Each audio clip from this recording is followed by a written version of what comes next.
Good day everyone, and welcome to the GTAC Tech Talk webinar on database and video backup in Security Center. My name is Derek Schaefer. I am a technical training e-content specialist with GTAC, and I'm going to be the host for your webinar today. And as well, we have Martina Dimitrova with us. She is a technical support engineer with the GTAC, and she's going to be helping with any questions and answers that you might have during the webinar. If you have a question about any of the content that we're covering today, you can just type it in the questions box of the GoToWebinar console, and one of us will get back to you with an answer as soon as we can. Now, in case there is any question that we need to do a little bit more research on, or we need to verify anything for you, we'll make a note of it and we'll get back to you as soon as we can.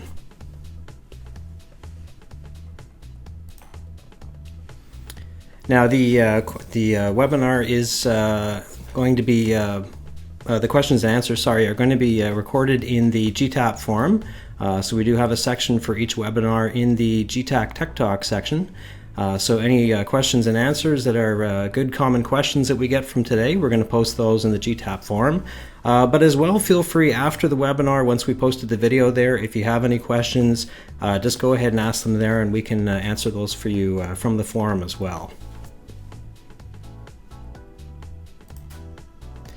Now, of course, like all the previous GTAC Tech Talk webinars, this one is being recorded. You can find the training videos from the technical assistance section of the GTAP.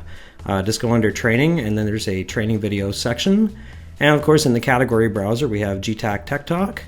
And from here, once we have the video posted, you can either download it using this icon right here, or we do have a streaming version that will play from YouTube as well. Speaking of YouTube, this is our YouTube channel. It's the GTAC Training channel. You can find that by just searching for GTAC Training from YouTube. And we do have most of the videos that we've posted on the GTAP in there, including the webinar videos are there as well. You can see we have a playlist for the GTAC Tech Talk webinars, so you can find anything you need in there. And of course, this is accessible from either your PC from a browser, or you can see it from a mobile device as well. Now, if you want to get any updates to anything that's added to the GTAP, you can do that from your Edit Account section. You can get to that from the top under your profile. And if you want to subscribe to our marketing newsletter, you can do that from here. And for the notifications, particularly you want to check video training to be alerted when the webinar is available. Just make sure that you have the frequency set to daily or weekly. If you do have that set to never, it's going to gray out all the options underneath here. And of course, if you make any changes in here, don't forget to hit the Save Information button on the bottom. Now, I mentioned that we do have all the videos on the GTAC Tech Talk videos on the YouTube channel. If you want to be alerted when it's added to YouTube, just go ahead and subscribe to the GTAC Training channel. Now, I just want to touch on the goals of the webinar for today. Basically, the main thing that we want you to bring away from this is to learn the different ways that you can back up your video in a secondary location, just to see the differences between the different types of video backups and see which one is right for your system, and new ways that you maybe didn't know about that you might be interested in. And what you need for all these different methods as well. Excuse me. I wanted to touch on databases as well. We're not going to go into full like SQL mirroring or anything like that. That's a huge subject that could be its own webinar. So for the sake of time, I'm not going to touch on that. It's really just backing up and restoring databases from within Security Center. But I think that's very important and will help you as well. And as well, doing things in a manual method or doing scheduling a backup for your video or for your databases as well. We're going to see different ways we can do that. And I wanted to focus more on the video here because we do have new features like the cloud archives that I wanted to give a bit more time to. Looking at the agenda, we're going to start off with our older and more basic types of video backups or redundant and auxiliary archiving. That's using another archiver server that we can use for that. Then, as I mentioned, we do have the new Cloud Archives feature that I'm going to talk about. We're going to look at archive transfers. That's also new for 5.3. And then we're going to go into talking about manual backups, both database and from a video standpoint. And finally, we're going to end it off with automated backups as well. Now, if you're familiar with the GTAC Tech Talk webinars, we do have our traditional agenda here on the side. So if you need to step away, or if you're going back and watching the video again, just take a look for the marker and you can see what section we're on, and that way you know exactly what we're talking about.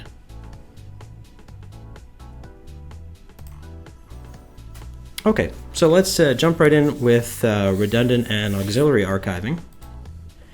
So basically, just to go over what they are, this is immediate storage of your video files on another archiver. So basically, the video is coming in from the camera, and it's going to another archiver on the Security Center system.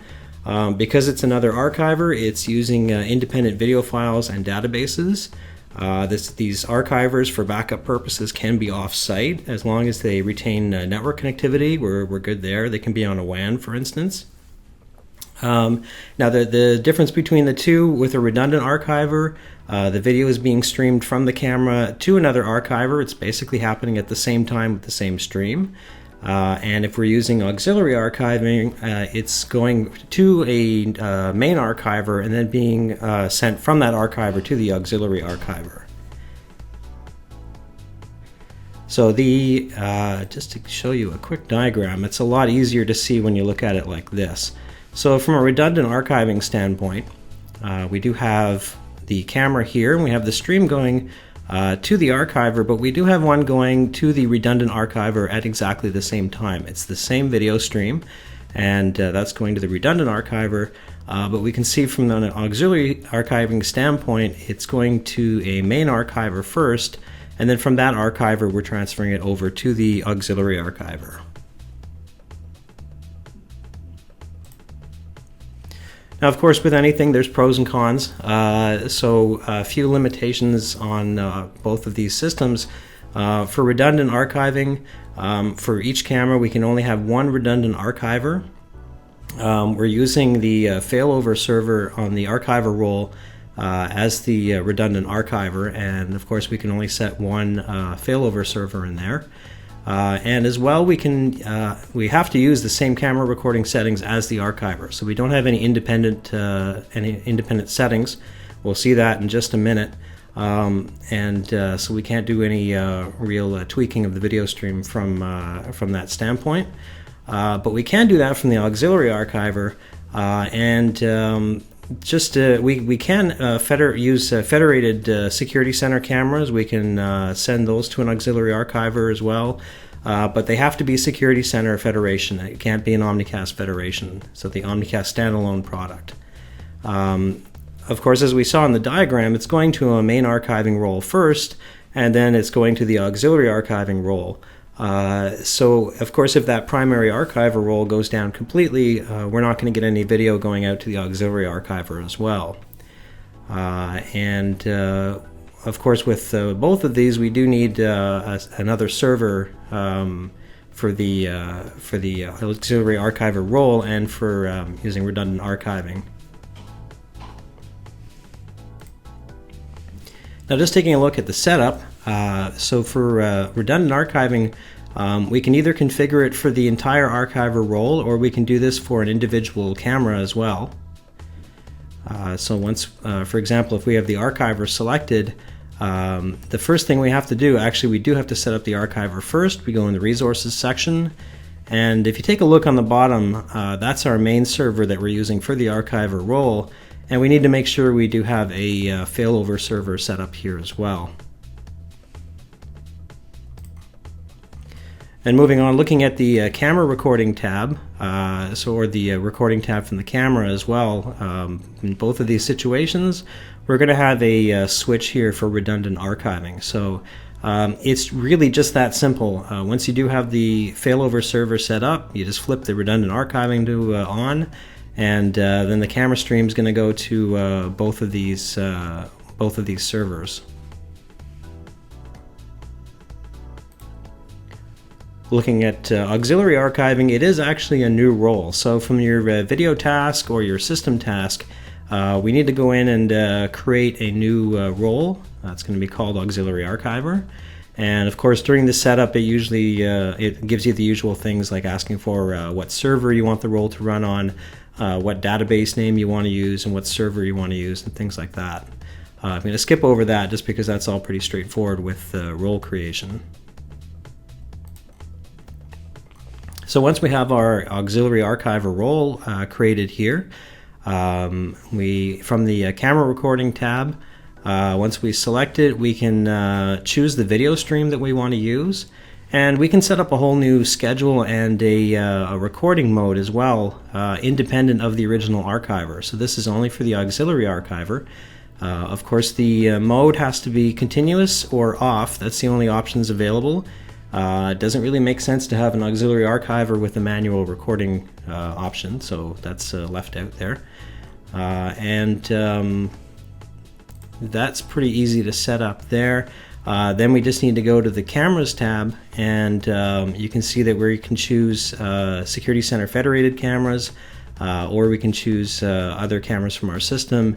It's your typical way, just add an entity here and just pick the camera. You can use the control and the shift and everything to choose multiple entities. And if we look at the Resources tab for the Auxiliary Archiver, you can see it's pretty much the same thing as we get from the Archiver. So if you want to change the server, you can do that from here. If you want to change any of the database settings, you can do it from here. The only exception, of course, is that we don't have an additional server here. We can't do failover on the auxiliary archiving role.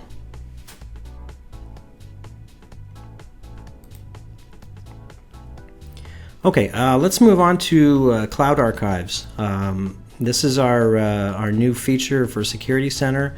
It's an extra module you can install, and basically what Cloud Archives is using the cloud to keep your video recordings. And how it does that is basically as they pass a set retention period on your system, they get transferred up to the cloud. Now, of course, as it passes from the Security Center system to the cloud, either sending the video to or from, it encrypts and decrypts it. It takes care of all that for you. So everything is secure. It's going to the Microsoft Azure cloud system, so that's a very secure system up there. And as well, it also helps manage your playback requests. So it's not like a backup where you put the video out somewhere and then if you want to see it again, you've got to bring the video back in and either unpack it or something like that. This is just seamless. The archiver basically sees it as more of its archives are just in a different location. And so whenever somebody, an operator for instance, plays video back, it's going to come in right in like regular video. It's going to basically keep the video available for the operator as well. So it really is a seamless system. It's a very, very nice system there. A few advantages. Basically, we can keep our recent recordings on our Security Center system. So this is good if we have, typically if we have an incident and we want to go back and look within the last 5 days, for instance, we can keep 5 days of recordings on the Security Center system. And that way, if we need to keep going back and reviewing video, we're not using any bandwidth, we're not using our internet connection to do that. So it's very flexible from that standpoint. But if we want to keep the other recordings, those recordings that pass the 5 days, or whatever retention period we want, for a longer time, we can push those up to the cloud. And we don't need a lot of extra hardware for that. So you don't need to keep adding storage or adding servers and things like that. This is really flexible. So basically, you're using what you need, and there's not a lot of overhead there. Of course, it's in the cloud. As I mentioned, it's on the Microsoft Azure system. So even if something catastrophic happens to the client site, you still got your video up in the cloud. So that's a very secure, very good backup system there. So even if the whole site burns down and you lose your servers and you lose everything, you know you will have a certain amount of retention that's up in the cloud for you. And of course, because we're not maintaining an additional server, an additional archiver, for instance, it is less in terms of a hardware cost, and of course maintenance time. You don't have to do the setup for that. We're going to see in a few minutes how easy it is to set up the cloud archives. Since the Azure system uses multiple data centers, the data is maintained by them, and it is maintained on multiple data centers. You don't have to worry about backups or anything like that up there. They take care of everything for us. So that's a very good point as well. There's a lot less maintenance for you here.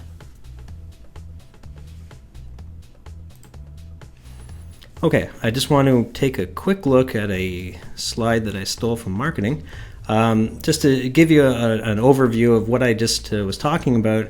So basically we have our video that's archived on the premise. It goes to our archiver.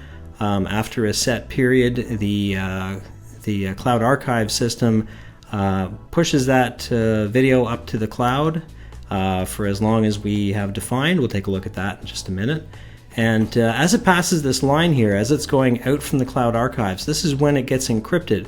And that encryption is based on various different factors, the machine you're on, things like that. Plus you're also setting a password, which is yours. You need to remember that yourself, and it means that nobody has access to the video except whoever has that password, which is basically you and just you. In a playback scenario, when an operator tries to play back video from it, if it's still local, they get the video right from the archiver. That's cool. And if it's up on the cloud, it's brought over and cached, and they're not seeing any difference from this side. So even if you're going from video that's local to this, it's right through. It's the same thing for them. So that's really a great advantage there. All right, so let's start taking a look at how to set up the cloud archives. There's a few things we need to do on the archiver first. So of course, the first thing is to set up our retention period.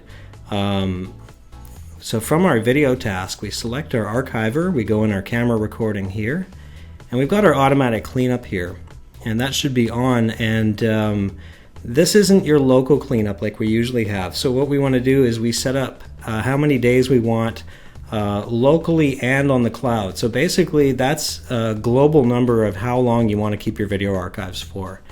Now of course, this is set up on the archiver. If you have any cameras to set up, you can do that too. So if, for an example, this camera is using custom settings for its recording, so we need to make sure that it's got the same automatic cleanup set up there. Now, a few of the things we need to do on the archiver. We have the archiver selected still at role. We're going to go to our resources tab, and we're going to click on advanced settings right down near the bottom there. Now from from the advanced settings, the first thing we want to do is we want to turn off the delete oldest files when disks are full. We want to disable the enable thumbnail requests option. And we want to make the video files a maximum length of 5 minutes, which is the minimum length for a video file. Now, why do we want to do that? Let's take a look at what's happening here really. So of course our goal is to keep some files locally, and once they pass a set retention period, we want those to get pushed up to the cloud by the Cloud Archives feature. So that automatic cleanup length, as I mentioned, that's the global length. We don't want to clean up the files locally only. Turning off the delete oldest files when disks are full option is because we want the oldest files to go to the cloud. We don't want those to be deleted. So if the disk runs out of space and we still have that set to, or we still have that on, basically it could start deleting files before they pass that retention period and before they get transferred up to the cloud by the Cloud Archive system. which of course could create holes in our video because of the space that's not there on our archiving hard drives. The enable thumbnail requests, we mentioned that needs to be disabled, and the reason for that is because the archiver is constantly checking the video files to make these thumbnails whenever we want to look for thumbnails for a video. And because it's constantly checking that, we don't want it using up our bandwidth and going to the internet all the time and trying to check the cloud files for that too. So that's a good best practice, is to keep that disabled. And of course, the 5-minute maximum video length is when we're reviewing video, we really want smaller chunks because we may not be looking for a whole 20 minutes of video to watch.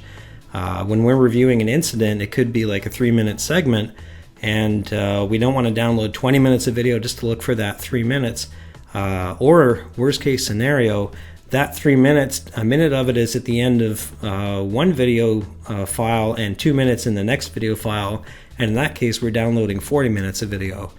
So setting that to 5 minutes means worst case we're only doing 10 minutes, and best case we're doing a 5-minute video file instead. So that's really the reason for that. It's just for optimization purposes, and not to have these massive transfers going on.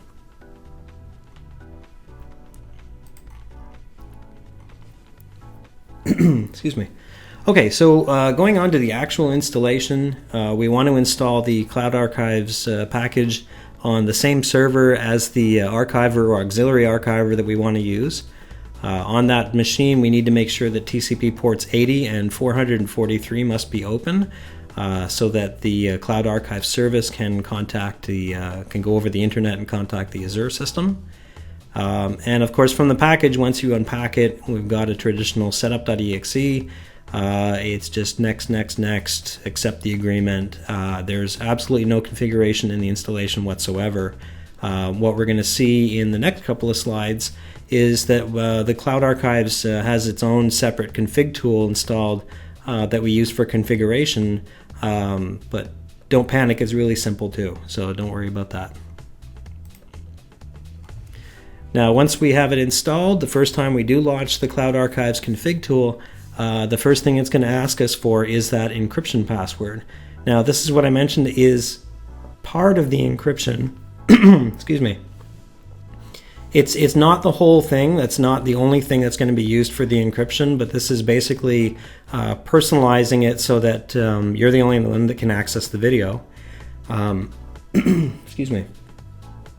This password is something we don't have access to, so you need to write this down or remember it or something, make it something that you know. In case there is any need for reinstallation or recovery of the files, we're going to need that password, or you're going to need that password to do that. Now, of course, when you're entering the password, we do have this little eyeball icon here, and if you click and hold that, it's going to show the password. So, of course, you want to make sure that it's you've typed it in properly before doing this. So that's a good way of doing that, a nice little shortcut there. Okay, so next in the configuration, when you hit the next button after putting in that password, we need to choose which role that we want the Cloud Archive service to use. So it can either be an archiver or an auxiliary archiver. In this particular machine, I had both roles running, so I had both of those available. So we just need to choose the right one and hit the next button, of course. And of course, the Cloud Archive service, it's a licensed feature because we do need to know how much storage is being used. There is a cost involved, of course. So to get this set up, you do need to contact your regional sales manager or RSM and talk to them about what you need. And basically, once you have this feature activated, they're going to give you a license file. And from here, we just, like a traditional license, we can browse to the file itself, or you can open it in Notepad and copy the paste the contents into this window here. Once you do have it, hit the activate button, and then it's going to come up to this state here. This is our main config tool window. As I said, it's not too threatening. There's not a lot of options here, so we'll go over those in just a minute. But of course, once we have this set up, we're going to need to restart the archiver. So just keep this in mind, that we will need to do the archiver restart. So this might be something you want to install on some downtime or some slow time when you can do a roll restart. But of course, you don't have to do it right away. You could install this and then wait. And you don't need to do it through the traditional config tool. You can do it right from here. This is actually a button on top here where you can click the Restart Archiver button here. Once it's restarted, this is your usual screen that you will see. So if you want to stop uploading the archives, you can click on the button up here. It's basically going to pause the service. We see our state here and our usage, so how much we're keeping locally, how much on the cloud, and down here we have the properties, which we're going to cover in the next slide in a little bit more detail. And of course, if you do want to change your password or if you need to modify the license, we do have a button down here for that. So that's something that's quick and easy for you to access right there. Looking at the properties in a bit more in detail, this is our main option right here. This is the main thing to configure, is the upload archives older than. And this is basically the number of days that we want to keep the files locally. So if we put, we've been talking about putting 5 days of local retention and 10 days on the cloud, for instance. So here we want 5 days here to keep locally before it knows that it needs to move that file up to the cloud. Here we have our cache. So I mentioned that the files to keep the video flow smooth, we do keep a cache that gets downloaded. We can specify where we want to put that on the local server, and we also want to specify the size too. So of course we don't want our cache to go crazy and take up our whole archiving space or the drive space on the archiver. So we can specify how much to put here. And we do have logging available for this service, and we can basically set here what we want to see in there. So if we put information, that's a lot of stuff, and that's going to make very large log files. So by default it's set to errors, and if everything is running as it should, setting that to errors is fine. That way if there is anything that goes wrong, we should be able to catch it from there. I would really only do the other ones if somebody from the GTAC or GTAC requests it and needs more information on what the service is doing at the time. So let's take a quick look at an example here. This is really going to pull together everything we've been talking about. So we're taking a look at our date here. So this is basically a calendar date. The current date, let's say we're on the 25th. What we want to do is we want to have 5 days of local storage, as we've been talking about, and we want to do 10 days of cloud storage. So what happens with the video files is as it gets older, it's stored locally. Of course, we've got 5 days here, and then what we want is it to be moved on the cloud if it's older than 5 days. And then we want it to be kept there for 10 days, and then it's going to pass our retention period, and after that the files will be deleted after that. So to do this, the way that we want to set that up is we want to have our automatic cleanup set up to 15 days. So that's from our archiver role. We go under our camera recording, and we set the automatic cleanup to 15 days because that's our total here that we want to keep the video file for before it gets deleted. And then from the Cloud Archive config tool, what we want to set our upload archives older than to is 5 days right here. So that will do exactly what we saw in the chart. So it'll keep it for 5 days locally in case we need to review it, and then it'll put it off-site for secure storage in case we need it, and easy access by operators.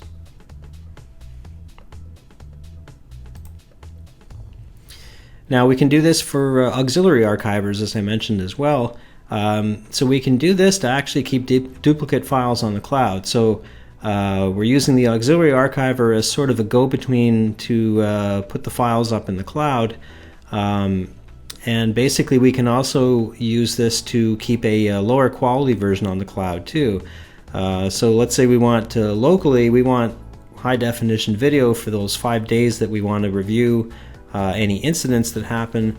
But after that is just sort of, okay, well, after the 5 days, maybe we just need it for an occasional review, but we don't need the super high definition anymore. So we can do that with an auxiliary archiver.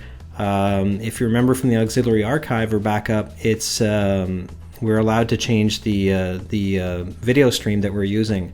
So we can have the recorded stream going to the archiver, and we can have a low definition stream going to the auxiliary archiver, and we can define that. In this case, we have 1 megapixel camera at 12 frames per second going to the archiver, and on the auxiliary archiver we're going to say, okay, just CIF resolution, we don't need anything crazy, and let's just do 4 frames per second. So we have that stream going there, and it's the auxiliary archiver that we have the cloud archive service set up on, and that's transferring the video out to Azure, out to the cloud.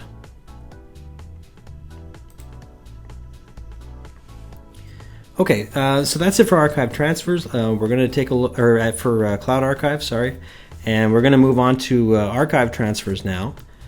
This is another newer feature that we have, and basically what this is used for is doing backups of video, or transferring video from one archiver to another, or we can do any edge storage transfers as well. So the first thing we need to do, if we take a look in the Resources tab of the archiver, you'll see a new section for archive transfer here, and we need to set up the backup folder. We want to say whether we want to delete the oldest backups when the disks are full, and we can set an automatic cleanup there as well, retention period for the backup files. In the backup folder, this can be a shared network folder.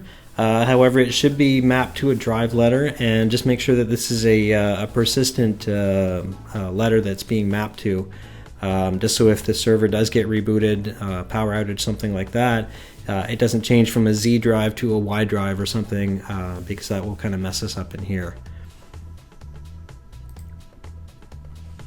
So it's the archive transfers are set up through a new task. It's a new administration task.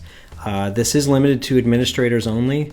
It is a backup function, so of course we don't want regular operators and people like that to go in and mess around with our backups. So it is restricted to an administrator. If you don't see the task, then just take a look at your user and make sure it is in the administrators group. So there's 3 types of archive transfers that we can do. Once we open the task and you click on the add button down here, you're going to see the 3 types here. So of course, backups are traditional backups. It's used to keep our files safe. It's to put them in a different drive, and that's fairly straightforward. Retrieve from edge is something that you might want to use in a transit situation. So for instance, if you have a bus that has cameras and the recording on an edge device, we can use the archive transfer to get the files off the video unit and bring them into an archiver from here. The third one is duplicate archive. So this is basically an archiver to archiver backup. So this can be used to, as we saw with the cloud archives, we can use this as cheaper storage offsite somewhere. So for instance, on your main archiver, you could have a very fast drive with a lot of storage, and that's good for reviewing video, but then afterwards you might want to move it to a slower drive, more of a mass storage kind of situation for long-term purposes. So that's something we can use this for here as well. Okay, so let's take a look at that first transfer type. It's the backup type. So once we create one, we get this pop-up window here. We just need to give it a name, and then we need to select sources. So this can be, you can see all entities, you can choose the entities from the area view, or you can do it by role as well. Of course, we can use the Shift and Control to click on multiple entities and select them all from a list, and you don't need to do it one at a time. So that's what we're doing here. So this is, we're doing an area view here. I expanded this area and I just selected these 3 cameras using the Shift. Or I could switch it to role view and just say I want to back up this whole archiver. So once we have them selected, hit the Add button there, and then we'll have the whatever we selected added to the sources here. And the next thing we need to set is the recurrence and the coverage. So the recurrence is basically the schedule. So we can have that set manually, or we can do it every so many minutes, every so many hours. We can do this daily or weekly. If you do choose weekly, you can choose the days of the week that you want. So we could actually do like Monday, Wednesday, Friday, have all 3 of those selected. And we're going to say when we do it from. So in this case, we want it to start on Sunday at 1 a.m. in the morning. And we want it to go until 6 a.m. So of course this is so we're not tying up the system while people are actually trying to use it. So that's a nice way to limit it here. And if it can't get through everything it needs to back up, it does know where it stopped and it will start from where it was. And that goes into our coverage here as well. So we can say we want to do everything since the last time that we did a transfer. Or we can say that we want everything since the last transfer up to a certain number of days ago. So we can specify a block to back up there too. Going down, that's the last section here. I'm just going to flip back. So this is data. We can either choose all, or if we go into specific, that's the next slide here, where you get more options here. And this is basically a way to specify what we want to back up. So for specific, it's various types of events, or we can do a time range as well. So we can, for instance, if we have alarms checked, it's only going to do video from alarms that's going to be backed up to the location we specified. Time range, of course, we can say we only want to back up what happened overnight, since we have guards here during the day, for instance. So we can do between 8 p.m. and 8 a.m. here. That's the only thing that's going to be backed up. If we are using one of these events, we can specify how long before and after the event that the video will be saved. That if you click on the actual number here, you will get the option here to select it or change it. You can just type that in there. So in this case, if we had set that to alarms, we would get 15 seconds of video. We would get 5 seconds before the alarm, and we would get 10 seconds afterwards, and that would be backed up.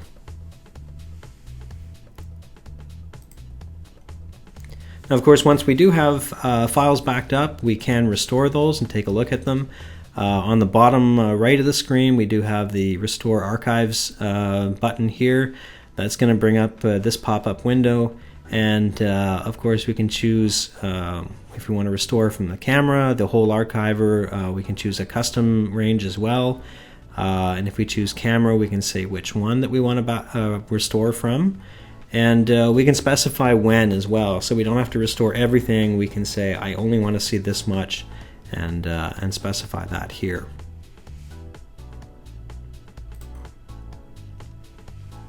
So the second type that we were talking about was the retrieve from edge transfer type. As I mentioned, this is a good situation for vehicles or anything that's not permanently connected to your security center system. So for instance, we created one here called Retrieve Video from Bus. So in the sources, we can go in and add cameras, same thing as we did before, but we're only going to want to select the ones that are edge devices. So something that has an SD card, for instance, for storage, that we're going to pull the video from and send it to the backup. Now, of course, we can select the recurrence here as well, And we do have a new option for this, since it is basically used for things that are going to be going offline, or online. We do have an option to do it on reconnection. So in our case of the bus drives out of our Wi-Fi signal, drives around, does its route, records video on its SD card, comes into the station, gets back within the Wi-Fi range, reconnects, and then the archive transfer will kick in and bring that video over from the SD card.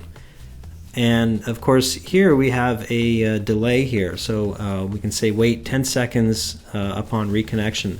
What that's basically doing is, of course, when the bus is getting close to the terminal, maybe the Wi-Fi is sort of out there, it's sketchy, you're getting 1 bar kind of thing.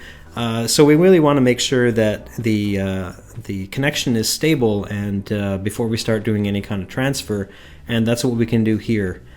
So when it reconnects, we wait 10 seconds before it actually does it, so we know it's properly within range. We also have a new specific type here to do all archives when the camera is offline. So maybe while the bus is there, it's going to just keep transferring over to the archiver, and then once it's offline, we don't, that's when we want to actually transfer the video from. So that's something pretty convenient there that we can use. Now our third type we were looking at was the duplicate archives transfer type. Now the sources here, of course, can be areas, cameras, archivers, exactly the same thing as we saw in the backup type. The destination in this case, it's not a backup folder, it's a archiver itself. So we're pulling from the video from one particular entity, and we're telling it to put it to another archiver. So in our example here, we're doing a copy event video to a storage archiver. Once again, we can set the recurrence when we want to do this. What do we want to transfer, the coverage, and we have, of course, our data options here as well. Now, one thing to bear in mind when we're doing this from the advanced settings from the archiver, we don't want to overload the archiver bandwidth with doing this transfer. So we can actually go in the advanced settings and we can set the maximum archive transfer throughput here. This is in megabits per second. So we can actually say, okay, I only want you to use this much, so that way whatever archiver we're transferring it to, we're not hindering the video that's coming into that archiver at that time. And blowing our limit on that archiver's bandwidth. So that's a nice little option right there.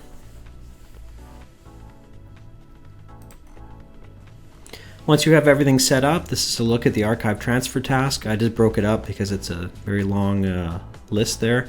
You will see the transfer group that we created. These are the 3 that we created, our names. The type, one of the 3. The recurrence, so it's an easy way to see when it's going to happen, and of course we can also see when it's happened, when it was last done, when the next transfer is scheduled, things like that. So you can see the recurrence in the retrieve video from bus. We do have that set to never, so we don't have any prediction for the next transfer here. So this is a very easy way to keep track of your backups and keep track of what you've scheduled and when things are supposed to happen, and a good way to go in and just make sure that everything is set up the way you want to.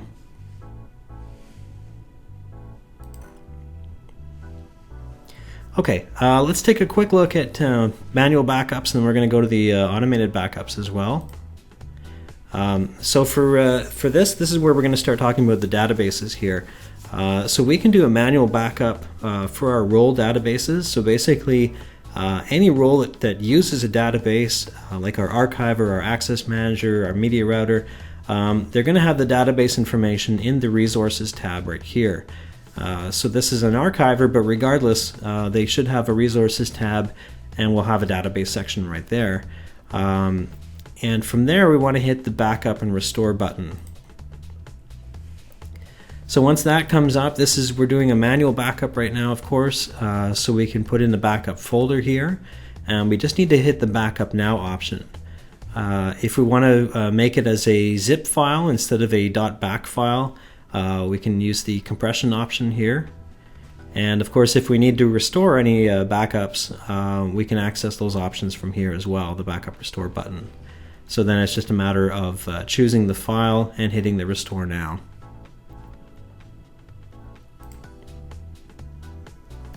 Now once you actually do hit the backup option, we're going to get a pop-up with the database actions, and it's going to go through, it'll give you a little progress bar and tell you once it's complete, or of course if it runs into any problems it'll tell you that too. And once you're done with that, you can always clear the notification here as well.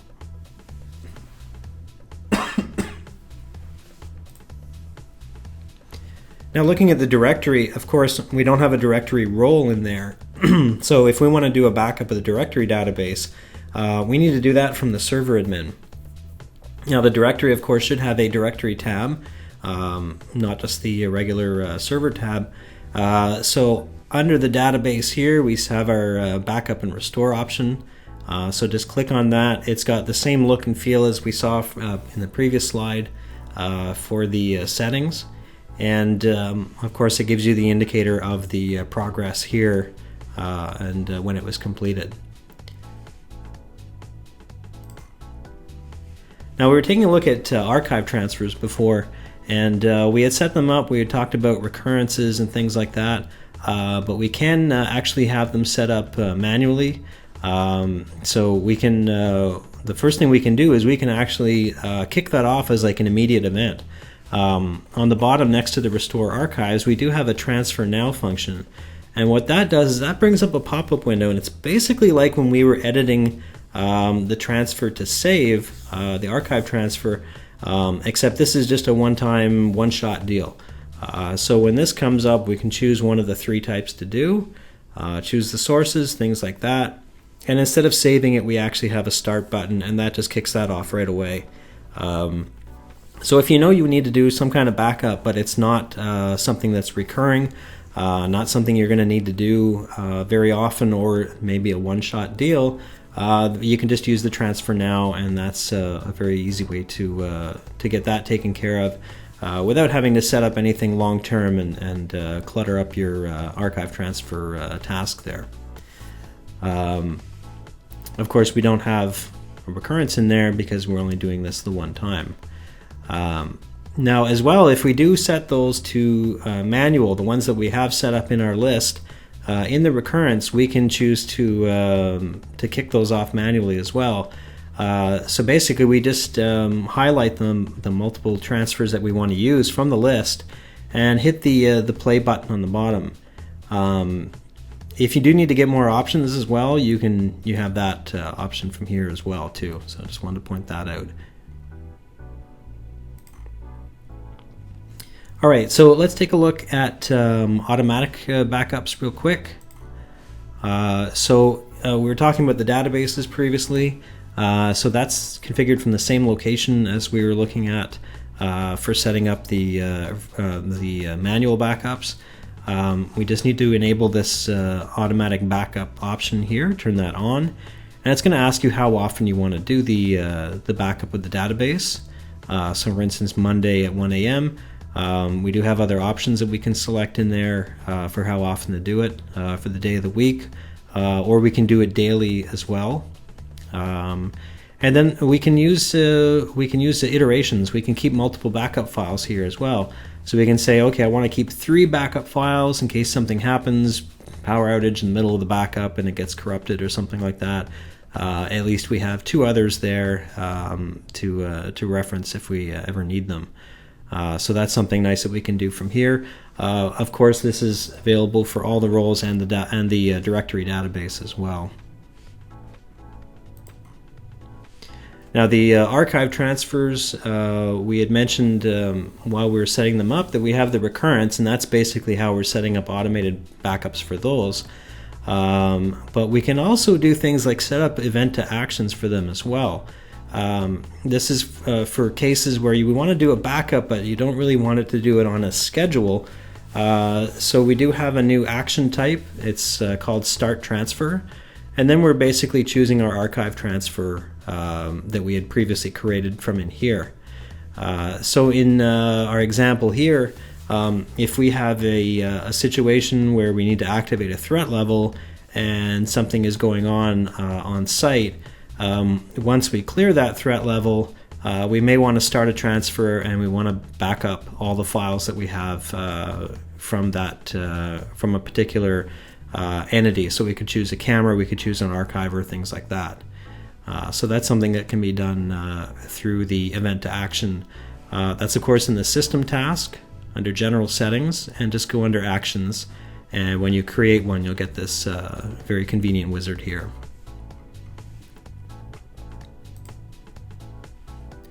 One other thing we can do, just the last thing about archive transfers and backups here, this can also be done on a scheduled task. There are a couple extra options there. You think, okay, why am I going to schedule that when we have the recurrence? But there is a couple of new things called on startup and interval. So once we create our scheduled task, we can say, all right, on startup, we can do the transfer and choose, of course, our archive transfer function that we had created previously. And we can also do it on an interval. So this is not a day or time or something like that. This is basically every so many days, every so many hours. I can cut it off for the sake of brevity, but there's minutes and seconds over here as well. And then, of course, it's the same action that we were just looking at, the start transfer option, and we just need to choose the archive transfer from there.